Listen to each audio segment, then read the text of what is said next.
আচ্ছা বল কয়টা বাজে অন্য যে নূর কাম আইলো না বেটা কাম বুঝাই দেওয়া লাগতো না। নূর আইছে না আজকে? কাকা আজকে আমি কাজে আইছি, আব্বারে কইছি তুমি বই বই খাও, ওখান থেকে যা কাজ আছে সব আমি একলা করা।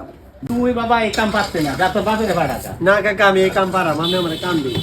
আচ্ছা তাইলে আমি এনে দিব আই আর তুই যে মশলাটা বানাই দিয়া ঠিক আছে। ফুলাফান কত ভালো হইছে ঠিক আছে, শিক্ষিত হইয়া বাপের ঘরে বয় বয় কামাইবো আর ফুলাফান হন কাম করবো, সমাজ কত উন্নয়ন হইছে। এই মশলা কই?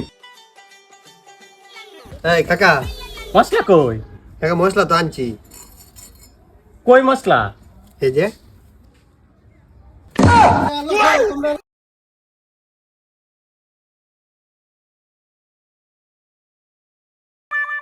Oh no!